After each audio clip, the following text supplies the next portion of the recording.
friends, it is Angela D. Thank you for stopping by my vlog. It is October 24th, 2019, and the last time I updated you on my foster journey, I was waiting to do my pre-assessment, which actually happened the day before yesterday, so on the 22nd, I believe. Yes, because it is now Thursday, so yes, okay, 22nd. So basically what a pre-assessment is if you work through an agency and not through the county, you have to be, you have to get invited to join their agency. So you go to an orientation, which I did a year ago, and with this particular agency, and then they come to you, you fill out an application, turn it in, they come to your house to talk to you one-on-one to see if you will be a good fit for their agency.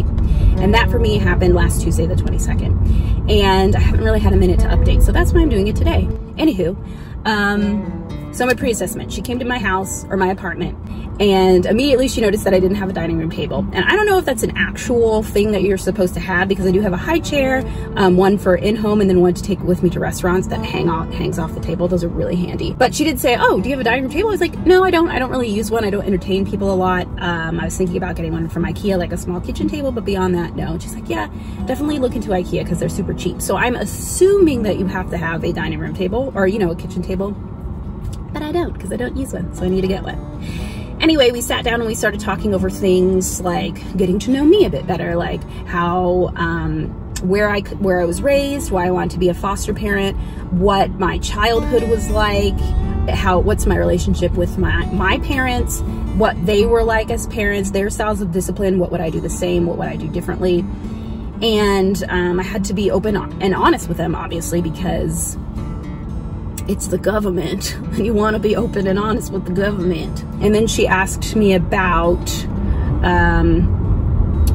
again, why I wanted to be a foster parent, if I had time, energy, and resources to commit to being a foster parent, if my friends and family were supportive of me becoming a foster parent. And I will say, I mean, I mentioned this in the other video, when I started this journey at 24, so about 6-ish years ago, I did have a lot of detractors like saying, oh, you're so young, you should wait, maybe you'll have kids of your own and then you can foster.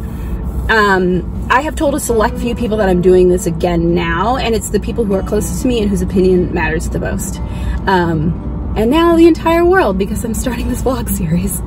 But yeah, so the family that I have told, the family and friends that I've told are super supportive. I've already had friends saying, absolutely, sign me up, I will totally babysit for you. It ended up being like an hour and a half of just us sitting there and talking. So I'm trying to think of what else she asked me. Another thing she asked about was my commitment, or my level of commitment that I could do to things like appointments for the child. So there's doctor's appointments, there's social worker visits. When you go through an agency, a social worker comes to your house almost weekly, which I think is a little crazy, but whatever.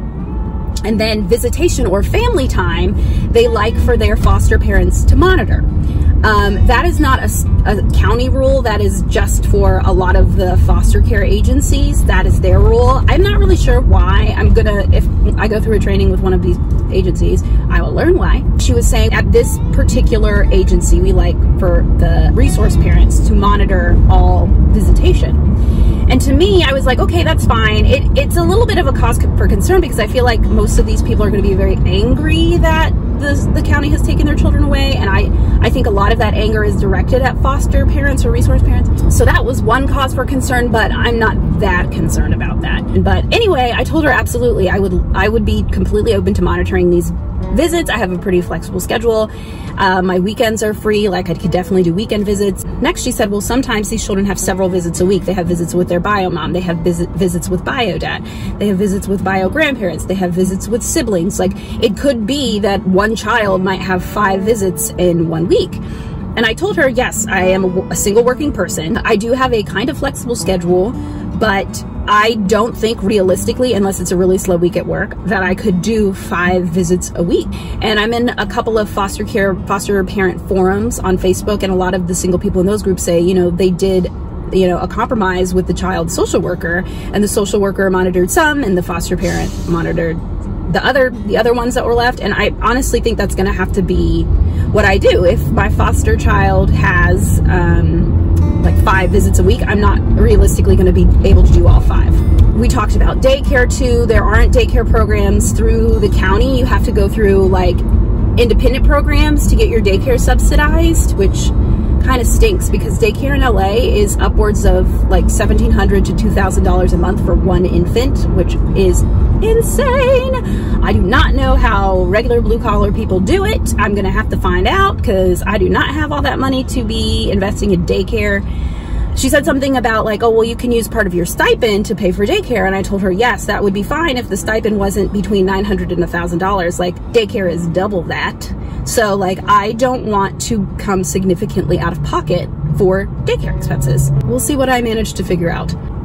And honestly, our conversation, because of daycare and because of the visitation schedule, made me just realize how incredibly difficult they make it for single working parents and dual and two working parent families to be foster parents. How can someone who works a 9-to-5 have a schedule that allows them to monitor all of these visits if the visits are in the middle of the day? Like, they can't just every single week leave their job to do like these visits. Or with doctor's appointments, it's just like a normal kid, or if a kid is sick, absolutely you need to take off work, that sort of thing. But that and like the constant social worker visits and the lack of daycare funding just makes it incredibly difficult for any sort of working parent to foster. And I know other states in the United States have funding for daycare for working parents, which is amazing. And I'm sure the investment has helped them reach out to a bigger population of resource parents because of that. And I just wish Los Angeles and California in general would get on that boat. Ooh, that's bright.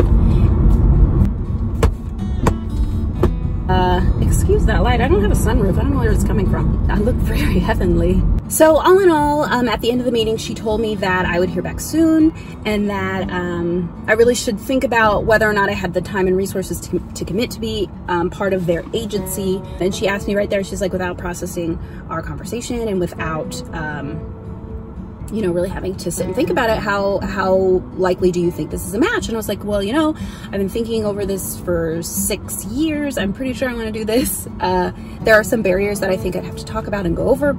But yeah, I'm highly committed to doing this. And she said, okay, great, you'll hear back soon. And the next day I got an email that said, hey, we have accepted you into our program. We want you to be a part of our next training class, which begins at the end of November. Let us know if you can do it. I think it's a 3-day training class, but it's all day long, so it's several hours.